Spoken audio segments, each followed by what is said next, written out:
Hi hello ನಮಸ್ಕಾರ. ನಾನು ನಿಮ್ಮ ಸವಿತಾ ಸತ್ಯನಾರಾಯಣ್. ನನ್ನ ಯೂಟ್ಯೂಬ್ ಚಾನಲ್ ಆದಂತಹ ಸವಿ ಟೇಸ್ಟಿಫೈಗೆ ತಮಗೆಲ್ಲರಿಗೂ ಪ್ರೀತಿಯ ಸ್ವಾಗತ. ಅಡುಗೆ ಎಲ್ಲರೂ ಮಾಡ್ತಾರೆ ಕಣ್ರಿ, ಎಲ್ಲ ಥರದ ಅಡುಗೆನೂ ಮಾಡ್ತಾರೆ.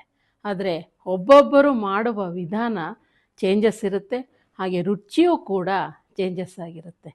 ನಾನು ಇವತ್ತು ನಿಮಗೆ ಚಿಕನ್ ತವಾ ವಡನ ತೋರಿಸ್ಕೊಡ್ತಾಯಿದ್ದೀನಿ, ನೋಡೋಣವಾ ಬನ್ನಿ.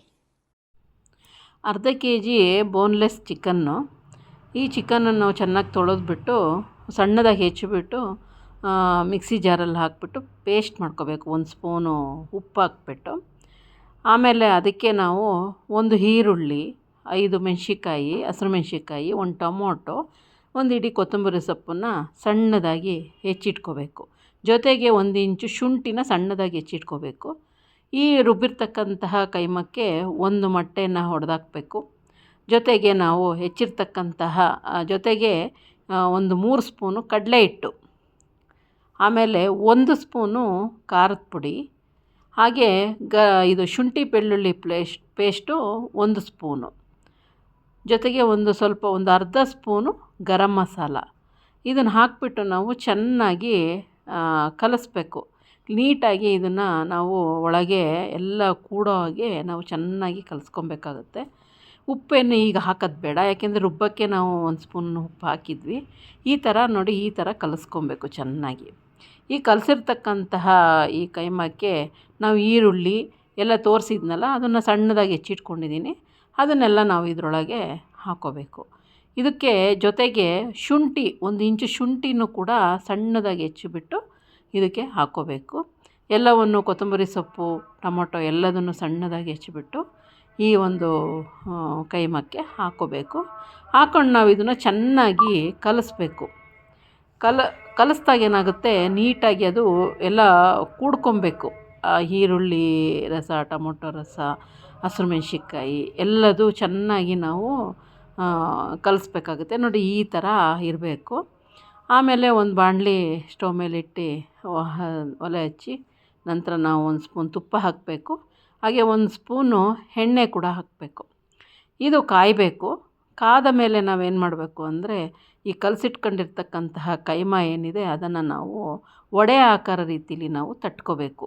ತುಂಬ ದಪ್ಪ ಬೇಡ, ತೆಳ್ಳಗೆ ನಾವು ಅಗಲವಾಗಿ ನಾವು ತಟ್ಕೊಂಡು ನಾವು ಎಲ್ಲ ಕಡೆ ಒಂದಕ್ಕೊಂದು ಅಂಟಬಾರ್ದು, ಆ ರೀತಿ ನಾವು ಹಾಕ್ಕೋಬೇಕಾಗುತ್ತೆ ಬಾಣಲಿಗೆ.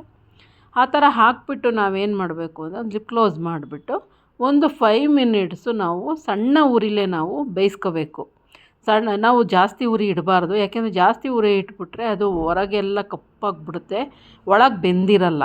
ಹಾಗಾಗಿ ನಾವು ಸಿಮ್ಮಲ್ಲೇ ಇಟ್ಕೊಂಡು ನಾವು ಇದನ್ನು 5 ನಿಮಿಷ ಚೆನ್ನಾಗಿ ನಾವು ಬೇಯಿಸಬೇಕು. ಏಕೆಂದರೆ ಒಳಗೆಲ್ಲ ಹಸಿ ಹಸಿ ಇರಬಾರ್ದು, ಹಸಿ ಹಸಿ ಇದ್ದರೆ ಚೆನ್ನಾಗಿರಲ್ಲ, ಟೇಸ್ಟ್ ಬರಲ್ಲ. ನೋಡಿ, 5 ನಿಮಿಷ ಇದು ಬೆಂದಿದೆ.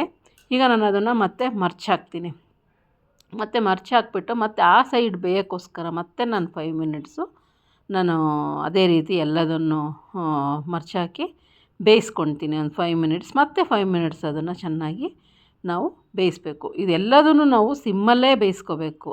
ನಾವು ಜಾಸ್ತಿ ಉರಿ ಇಡಲೇಬಾರ್ದು, ಇಟ್ಬಿಟ್ರೆ ಏನಾಗುತ್ತೆ, ಮೇಲೆಲ್ಲ ಕಪ್ಪು ಕಪ್ಪಾಗಿಬಿಡುತ್ತೆ, ಒಳಗಡೆ ಬೆಂದಿರಲ್ಲ.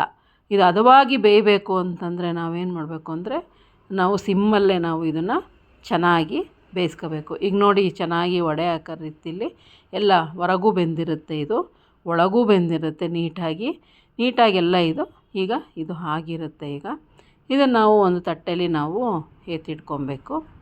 ಎತ್ತಿಟ್ಕೊಂಡು ನಾವು ಇದಕ್ಕೆ ಜೊತೆಗೆ ಈರುಳ್ಳಿ,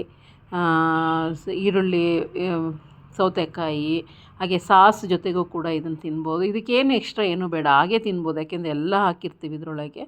ಅದು ತಿನ್ನಬೇಕಾದ್ರೆ ಆ ಶುಂಠಿದು ಅದೆಲ್ಲ ತುಂಬಾ ಚೆನ್ನಾಗಿ ಅನಿಸುತ್ತೆ, ತುಂಬ ಟೇಸ್ಟಾಗಿ ಕೂಡ ಬರುತ್ತೆ.